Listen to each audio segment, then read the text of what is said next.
আজকে আমরা বাংলা সাহিত্যের একটি অত্যন্ত গুরুত্বপূর্ণ পত্রিকা সবুজপত্র এটি নিয়ে সংক্ষেপে আলোচনা করব।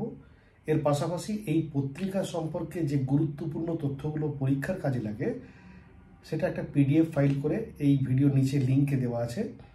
আগ্রহী ছাত্রছাত্রীরা তাতে ক্লিক করে তার প্রিন্ট আউট নিতে পারবে এবং সেটা পড়ে মুখস্থ করতে পারবে। এই তথ্য একেবারে পুরনো পত্রিকা ঘেঁটে তৈরি করা, সেখান থেকে দেখে সমস্ত তথ্যগুলো কনফার্ম করা হয়েছে, সেখান থেকে তুলে নেওয়া তথ্য সেটা নয়। এই সবুজপত্র পত্রিকা বাংলা সাহিত্যের পাঠকদের এবং লেখক গোষ্ঠীকে নিজের চিন্তা চেতনা এবং ভাষার মধ্য দিয়ে নাড়িয়ে দিয়েছিল, ধাক্কা মেরেছিল এবং সবাই এই পত্রিকার লেখা পড়ে একেবারে জেগে উঠেছিল। বুদ্ধদেব বসু 1957 সালে প্রকাশিত তার সমালোচনামূলক যে বই স্বদেশ ও সংস্কৃতি নামক গ্রন্থের সাহিত্যপত্র নামক যে প্রবন্ধ ছিল, সেখানে তিনি সবুজপত্রকে বলেছিলেন বাংলায় প্রকাশিত প্রথম লিটল ম্যাগাজিন। আমরা যদি সবুজপত্র প্রকাশের একেবারে গোড়ার কথা জানার জন্য চেষ্টা করি, তার জন্য যদি প্রমথ চৌধুরীর আত্মজীবনী কেউ পড়ে দেখেন, তাহলে দেখতে পাবেন যে তিনি সেখানে লিখছেন যে একসময় মণিলাল গঙ্গোপাধ্যায় রবীন্দ্রনাথ ঠাকুরের কাছে এসেছিলেন শিলাইদহতে এবং রবীন্দ্রনাথ তাকে জানিয়েছিলেন যে এখন আমি আর অন্য কোনো কাগজে লেখালেখি করব না, কিন্তু প্রমথ যদি কোনো একটা নতুন কাগজ বার করে তাহলে তিনি লিখতে রাজি। প্রমথ চৌধুরী এইসব কথাবার্তা শুনে তিনি তখন জানিয়েছিলেন যে দেখুন, আপনি যে বয়সে বলছেন লিখব না, সেই বয়সে অনেক নতুন সাহিত্যিক লেখালেখিটা শুরু করে, আপনি কেন লিখবেন না? এই সময়েই মণিলাল গঙ্গোপাধ্যায়ের একটা নতুন কাগজ চলছিল। প্রথমে ঠিক হয় যে সেই কাগজটার নাম পাল্টে সবুজপত্র বলে নতুন নামে প্রকাশ করা হবে। পরে অবশ্য একেবারে নতুনভাবেই সবুজপত্র পত্রিকা প্রকাশ করা হয় রবীন্দ্রনাথের জন্মদিনে 25শে বৈশাখ। সবুজপত্র পত্রিকার মান উন্নত রাখার জন্য প্রমথ চৌধুরী কিন্তু সকলের লেখার ওপরেই কলম চালাতে একটুও দ্বিধাবোধ করতেন না। তিনি একবারও দেখতেন না লেখাটা কে লিখেছে, তিনি দেখতেন এই লেখার সংশোধনের প্রয়োজন কিনা।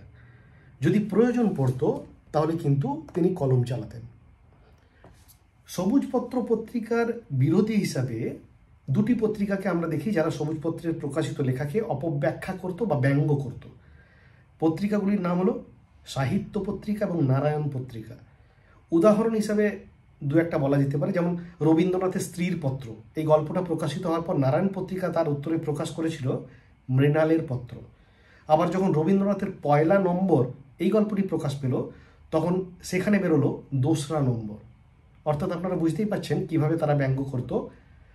সবুজপত্র পত্রিকা যদি নানান সংখ্যার সম্পাদকের নিবেদন এই অংশটি আপনারা পড়েন, তাহলে একটা ধারণা অনায়াসেই পাওয়া যাবে যে এই পত্রিকার উপর যথেষ্ট ব্যঙ্গ বিদ্রুপ চলেছিল এবং অপবাদও রটানো হয়েছিল। যদিও সম্পাদক প্রমথ চৌধুরী একেবারে চুপ ছিলেন, নিরুত্তর, কারণ তিনি মনে করতেন যে সাহিত্য জগতে মতের সাথে মতের সংঘর্ষ হওয়া উচিত, এটার প্রয়োজন আছে, তবেই তো ভালো কিছু বেরোবে। মূলত দেখা গেছে যে সবুজপত্র পত্রিকার উপর সনাতন সম্প্রদায়ের অভিযোগ ছিল সবচেয়ে বেশি, যদিও সবুজপত্র কিন্তু নিজস্ব মহিমায় বা আভিজাত্যে একেবারে অটল ছিল।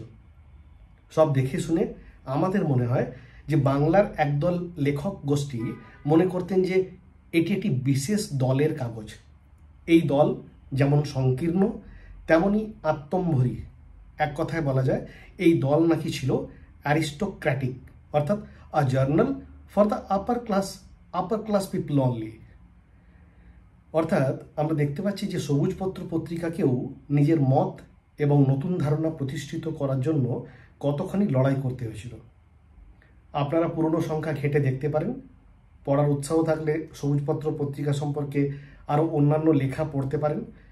আমার এই ভিডিওর নিচে একটা পিডিএফ ফাইলের লিঙ্ক আছে, যাতে সবুজপত্র পত্রিকা সম্পর্কে প্রয়োজনীয় সমস্ত তথ্য একসাথে দেওয়া আছে। আশা করি আপনাদের উপকারে লাগবে। অন্য কোনো বিষয়ে প্রয়োজন পড়লে আপনারা সেটা কমেন্ট বক্সে জানাতে পারেন। ভালো লাগলে অবশ্যই সাবস্ক্রাইব করুন, লাইক করুন। নমস্কার।